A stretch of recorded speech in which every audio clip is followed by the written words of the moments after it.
예, 안녕하십니까. 삼성서울병원의 이성원입니다.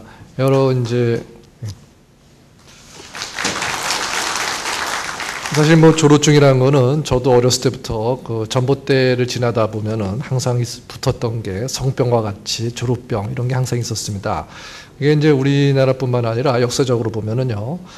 무려 BC 7세기부터 여러분들 좀 아시는 게 있지만 카마수트라라는 인도의 성서가 있는데 거기에도 이제 조루증은 배우자의 갈등을 일으킨다. 그래서 조루증이 가정의 행복을 깨는 주된 원인이라는 것이 BC 벌써 7세기부터 나와 있고 17세기, 18세기, 20세기를 거쳐서 많은 치료에 대한 방법도 이제 노력을 됐고 여러 가지 행동 치료도 개발됐고 그랬습니다.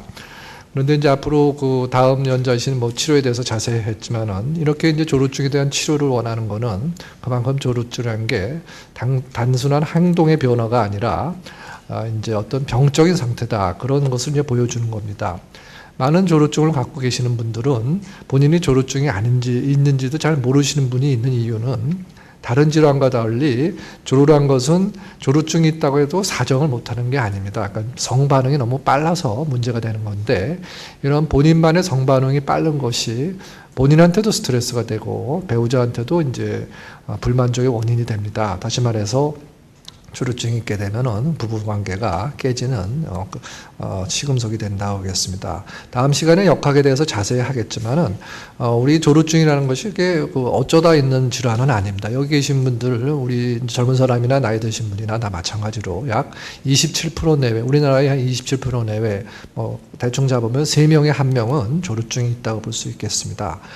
그래서 조루증이 있게 되면 우리 생활에 어떤 영향을 주느냐. 물론 이제 앞에서도 발기부전도 그렇지만은 조루증은 이제 부정적인 영향은 본인한테 스트레스를 주죠. 어떤 면에 뒤에 나오겠지만은 발기부전이라든지 이런 질환보다도 더 심한 스트레스를 주게 됩니다. 그 이유는 일반적으로 여자들이 보기에 발기부전을 갖고 있는 발기가 안 돼서 성생활을 못하는 사람을 볼 때는 약간의 불쌍하다, 내지는 좀 측은하다 하고 좀 이해하려는 이제 자세가 있는데 조루증을 갖고 있는 사람들 대할 때는 여자들 입장에서는 그런 이해보다는 사람이 못됐다, 좀 얌체다, 자기만 다 끝낸다 이런 이제 생각을 하게 됩니다. 그렇기 때문에 어떻게 보면은 조루증을 갖고 있는 사람은 더 스트레스를 갖고 그것 때문에 이제 자신감을 잃고 이게 연결되면 이제 우리가 흔히 나오는 정신건강에도 영향을 줘가지고 우울증도 나오고 그러다 보면 이제 사람들을 피하고 여성도 피하고 노인학교 가서도 여자 할머니들 피하고 이렇게 됩니다. 이제 파트너 입장에서 보면은 이제 왠지 저 사람이 나를 좋아하는 것 같지도 않고 이제 배려해주지 않는 것 같고 그러니까 이제 왠지 소위 우리가 흔히 얘기할 때 우리 이혼 사회의 가장 큰 게 성격 차이라고 그러지 않습니까? 근데 성격의 성자가 이 섹스를 이해하는 성자가 된다는 말이 많습니다. 그만큼 친분감을 감소하게 됐습니다. 그러면 이제 우리가 여러 가지 조사를 해봤는데요. 실질적으로 이제 조루가 있으면은 자신감이 얼마나 손상이 되느냐 하는 사람이 파란 게 조루가 없는 사람이고 이 녹색에 조루가 있는 경우인데 결국 조루가 있게 되면은 여러 가지 상황에서 본인의 자신감을 많이 상실하게 됩니다.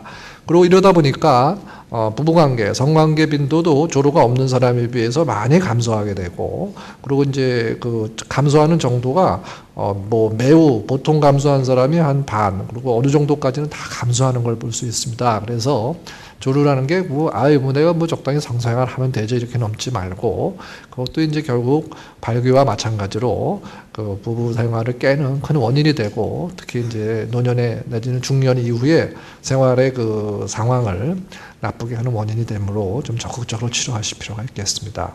그리고 조루가 없게 되면은 결국 본인이 성생활을 하실 때 어느 정도 일반적으로는 몇 번 정도는 사정을 조절할 수 있는 게 정상적입니다. 대부분의 경우가 조루가 있게 되면 사정의 조절이 안 되고 있기 때문에 그거에 따른 스트레스는 조루가 없는 사람들은 스트레스가 없겠죠. 사정과 관련돼서. 그런데 조루가 있는 녹색군에서는 이렇게 어느 정도 이상의 스트레스를 받고 있는 것이 우리가 이제 조사의 결과에도 이 이론에 맞춰서 딱 나왔습니다. 그래서 이 조루를 그저 피하지 말고, 이제 뒤에서 나오겠지만 조루에 대한 적극적인 치료 방법이 많이 개발됐습니다. 이제 그런 것을 도움을 받으시면은 여러분들의 이제 생활을 이제 향상시킬 수 있겠고요. 아까도 잠깐 말했지만 파트너에도 불만족도가 만족도가 굉장히 낮아집니다. 그래서 이제 우스갯말로 나이 드실수록 부인 되시는 분한테, 배우자분한테 잘해 주셔야 되지 않습니까? 그것 때 조루가 있으면 암만 다른 걸 잘해주고 다이아몬드를 사줘도 배우자 보신 분들은 만족도는 떨어지시겠습니다. 그리고 이제 마지막 슬라이드가 되겠는데요. 가장 중요한 것 중에서 우리가 이제 소위 삶의 질, 어떻게 보면은 웰빙 이런 거하고도 비슷한 것이 되겠습니다만, 이제 의료에서는 점점 사시는데 그 질이 얼마나 편안하게, 얼마나 훌륭하게 사시고 만족하게 사느냐, 이런 것이 굉장히 중요합니다. 그래서 이런 거를 향상시키기 위해서 최근에는 암 수술 같은 생명에 영향을 주는 수술 방법조차 이제 조금씩 바뀌고 있습니다. 이런 걸 향상하기 위해서. 보시면은 조루만 있는 사람, 조루가 있는 경우하고 발기부전이 있는 경우하고 비교해 보면은 발기부전보다도 삶의 질이 더 나쁜 걸 볼 수 있습니다. 그리고 성생활의 행위도 발기부전과 마찬가지로 나빠지고, 물론 이제 일부 이제 발기부전이 없거나 이런 사람들 상당히 높은 걸 알 수 있죠. 그래서 특히 이제 뒤에 나오겠지만 나이가 들수록 조루가 증가하는 경향이 있습니다. 우리나라에서. 그래서 나이가 드실수록 또 이제 좋은 치료 방법도 나왔으니 소개가 될 거니까 이것도 이제 관심을 가지시면은 중년 이후에 남성 건강을 지키고 행복한 삶을 사시는데 큰 도움이 되실 거라고 생각합니다. 감사합니다.